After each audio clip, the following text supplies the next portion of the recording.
안녕하세요. 김준영의 식당 수업입니다. 오늘은 과연 매장을 접어야 할지, 계속 버티고 나가야 할지, 이것에 대한 기준을 잡는 것이 굉장히 힘들다고 생각하시는 분들이 많이 계실 겁니다. 그래서 기준을 잡는 데 있어서 어떤 요소들을 살펴보는 것이 좋은지에 대해서 말씀드리고자 합니다. 저도 요즘 뭐 1억까지 찍던 매장도 지금 7천에서 한 6천 정도 사이까지 지금 내려왔고, 그리고 한 8천 정도 찍는 매장도 지금 한 2천 정도 내려온 상황이라서 많은 구조조정과 지금 시행착오를 겪고 저도 직접 발로 뛰고 있는 상황입니다. 그렇게 해야지만 버틸 수 있고, 그리고 살아남을 수 있는 환경이 되었습니다. 그래서 뭐 간단하게 우선 논다면 매출부터 기준점을 뭘로 봐야 되냐라는 것을 봤을 때, 우선 맨 처음에는 뭐 매출이라고 보면 되겠죠. 매출이 안정적이고 약간 그래도 떨어진 상태에서 안정적이다, 아니면 하락이다, 아니면 집속히 급락해서 떨어지고 있다.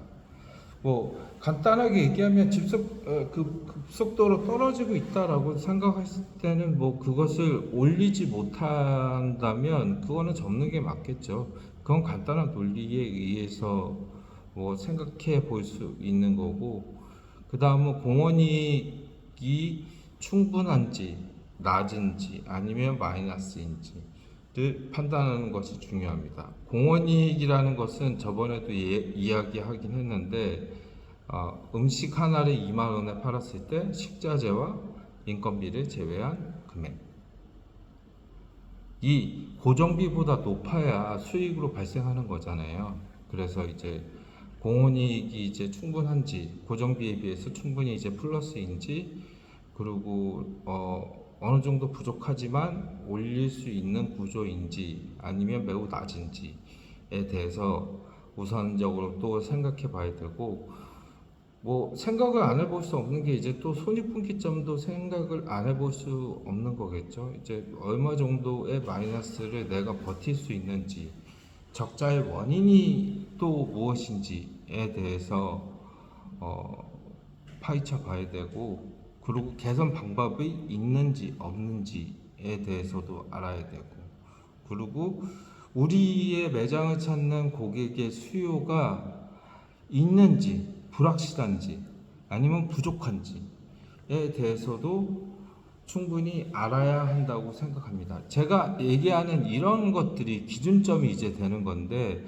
간단하게 얘기해서 매출, 공원이익, 손익분기점, 적자 원인, 개선 방법, 고객 수요, 충분히 지급되어 있는 자금, 초기 투자금 회복 기간, 그리고 최종 판단에서 이제 고할지, 조건부로 고할지 아니면 스탑을 할지, 이거를 정하는 것이 굉장히 어렵고 힘든 일이긴 합니다.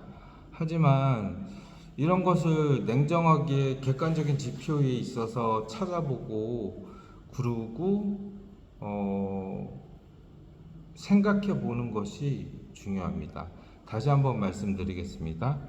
기준으로 말씀드리면 매출이 있고, 공원이익이 있고, 손익분기점이 있고, 적자 원인이 뭔지, 개선 방법이 뭔지, 고객 수요가 뭔지, 수요가 있는지 불확실한지 부족한지, 자금이 있는지, 초기 투자금이 어느 정도 있는지, 회복 기간이 3개월에서 6개월인지 6개월에서 12개월인지 불확실한지에 대한 리스트를 쫙 만들어 놓고 거기에서 자기를 판단해 보는 것이 가장 중요하다고 생각합니다.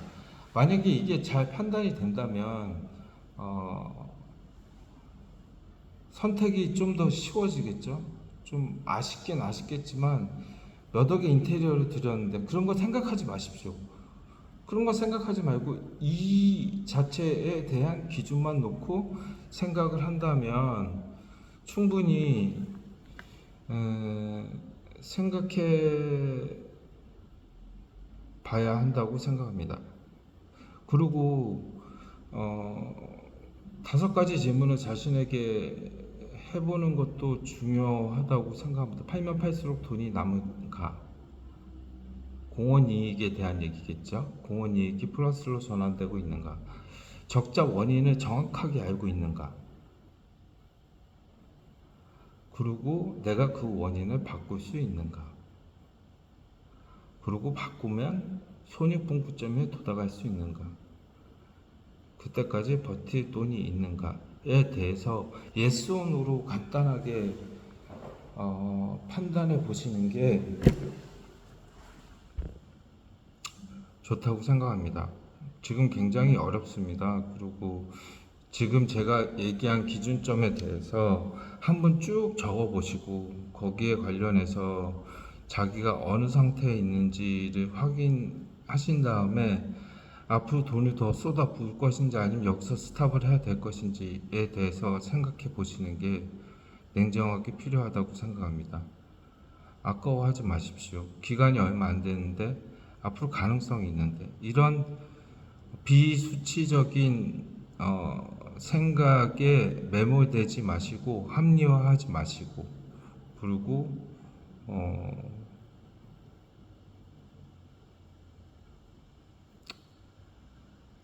이 시장은 회복이 되기까지 좀 오랜 시간이 걸릴 거라고 생각이 듭니다.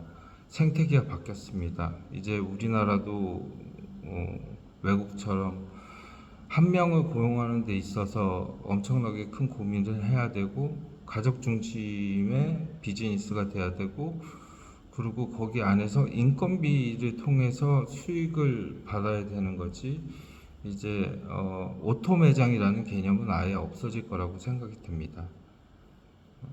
여러분이 여러 가지 생각을 하고 고민을 항상 하시겠지만 이거를 객관적으로 수치화해서 여러분의 상태가 어떤지 판단하는 것이 진심으로 중요하고 필요한 일이라고 생각합니다. 가슴 아픕니다. 그 매장을 접는다는 게 자기 자식을 낳는 듯한 고통으로 매장을 일일이 다 꾸몄는데 이제 그걸 다 때려 부신다는 게 그리고 하나의 값도 못 받는다는 게 너무나도 아픈 일이긴 하지만 설득력이 없는 매장은 살아남을 수 없습니다. 그거 하나만은 명심해 주시기 바랍니다. 이상으로 오늘은 마치겠고 내일 또 만나보도록 하겠습니다.